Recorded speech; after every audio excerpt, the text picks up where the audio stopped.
ఉంటే నవ్వుకున్నా. కానీ ఇంటికి వెళ్ళిన తర్వాత ఒక చిన్న ఆలోచనలో పడ్డా, ఏంది ఇది నిజంగానే పాపమేమో కదా నేను అని. ఏంటంటే మంచి సినిమా చేయడం ఒక ఎత్తు అయితే దాన్ని జనం వరకు తీసుకురావడం ఇంకో పెద్ద ఎత్తు అయిపోయింది ఈ రోజుల్లో. మంచి క్యారెక్టర్ చేయడం, మంచి సినిమా చేయడం ఇవన్నీ చేస్తుంటాం, కానీ ఏదో మిస్ అవుతుంది ఆడియన్స్ వరకు తీసుకురావడానికి మనం చేసిన ప్రయత్నం సినిమా అనేది ఎప్పుడు తోలుస్తూ ఉంటుంది. లాస్ట్ 2 ఫిల్మ్స్ పర్టికులర్లీ నేను కొంచెం బాధపడిన మాట వాస్తవం. అందరూ ఇంకా మంచి సినిమా ఇంకా బాగా రీచ్ అవ్వాల్సింది అని. అది మేబీ నేను ఇంకా నేర్చుకోవాలేమో, ఎక్కడో ఏదో వైరల్ కంటెంట్ ఇవ్వాలేమో అన్నది నాకు అర్థం కాలేదు అప్పుడు. ఇప్పుడు నేను మేబీ అక్కడ ఇరుక్కుపోయా. ఇప్పుడు సినిమాని అమ్మాలి అంటే, సినిమాని జనాలకు తీసుకెళ్ళాలంటే ఏదో స్టంట్ వేయాలి అని. లాస్ట్ ఫిల్మ్ ప్రీ వెడ్డింగే దానికి ఎగ్జాంపుల్.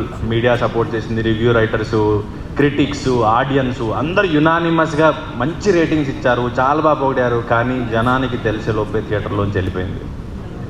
ఓటీటీలో బాగా ఎంకరేజ్ చేశారు, చాలా రిపీటెడ్గా చూశారు, జీవాలు చాలా హ్యాపీగా ఉన్నారు, నాకు మళ్ళీ ఏదైనా నా నెక్స్ట్ సినిమా తీసుకుందాం అనుకుంటున్నారు. ఇదంతా అవుతుంది, కానీ సింగిల్ స్క్రీన్స్ నుంచి వచ్చిన ఏజ్, ఆ ఎక్స్పీరియన్స్ చూసిన వాళ్ళం కదా. సో థియేటర్లో సినిమా ఆడితే బాగుంటుంది అనిపిస్తుంది. అండ్ ఆల్రెడీ దెబ్బతిన్నాం కాబట్టి ఈసారి మరి సినిమాని జనానికి తీసుకెళ్లాలంటే ఏం చేయాలి అనిపించినప్పుడు ఇట్లే అడుగుతుంటా ఫ్రెండ్స్ని, వెల్ విషర్స్ని, తెలిసిన వాళ్ళని, ఏం చేస్తే జనానికి నా సినిమా తెలుస్తుంది అని. ఒక్కొక్కరు ఒక్కొక్కటి ఐడియా ఇస్తుంటారు కదా.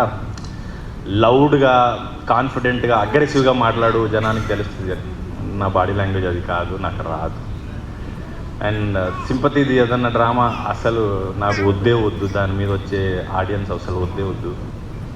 అండ్ ఇంకొకరు కూడా చెప్పారు ఏంటంటే, ఏదైనా కాంట్రవర్షియల్గా మాట్లాడాను, నాతో అయ్యే పని కాదు. సో ఇవన్నీ అయిపోయినాయి, ఏం చేయాలి క్వశ్చన్ మార్క్. మళ్ళీ నాలా చాలామంది యాక్టర్స్ ఉండొచ్చు, మంచి సినిమా చేయాలి, మంచి యాక్టింగ్ చేయాలి, కానీ ఎలా సినిమాని జనం వరకు తీసుకెళ్ళాలి, ఎలా అమ్మాలి, ఎలాంటి స్టేట్మెంట్స్తో, కాంటెంట్తో, వైరల్ కాంటెంట్తో సినిమాని జనాల్లో ఉంచగలుగుతాం ఆ పర్టికులర్ టైంలో అనేది చాలామందికి తెలియపోవచ్చు. అండ్ నేర్చుకుంటున్నాను, కమెంట్స్ చూస్తున్నాను, అప్పుడప్పుడు చదువుతున్నాను యూట్యూబ్లో, ఇన్స్టాగ్రామ్లో, అక్కడక్కడ. అన్న నువ్వు మంచి సినిమాలు చేస్తావు కానీ నీ సినిమా వచ్చిందని కూడా తెలియదన్న మీద వచ్చినప్పుడు అని. ఇందాక మనకి ఎల్ఈడి మీద కూడా వేశారు, మంచి సినిమా చేస్తావు కానీ పబ్లిసిటీ చేయి, జనానికి ప్రమోట్ చేయని. ఈ సినిమాకి ఏది పడితే అది చేశాను.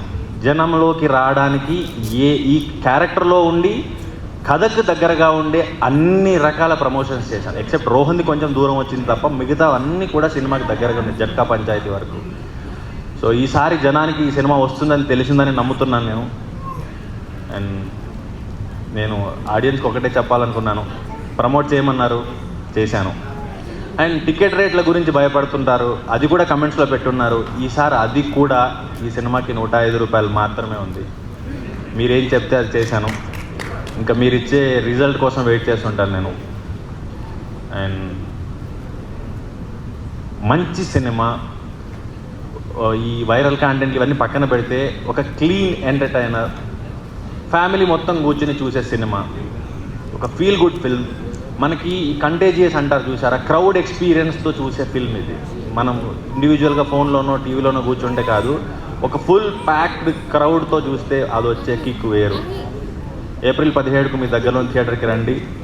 మిమ్మల్ని ఏం మాత్రం డిసప్పాయింట్ చేయని బాధ్యత నాది. అండ్ ఒక ఎస్ఆర్హెచ్ ఫ్యాన్, నేను డైహార్డ్ ఫ్యాన్ అనొచ్చు. ఏదైతే ఏప్రిల్ 17 రోజు గుజరాత్ వర్సెస్ కేకేఆర్ మ్యాచ్ ఉందో దానికంటే కూడా మా సినిమా బాగుంటుంది. ఎంత పెద్ద మాట అన్నారు సార్ మీరు. సారీ అండి, అజయ్ ఘోష్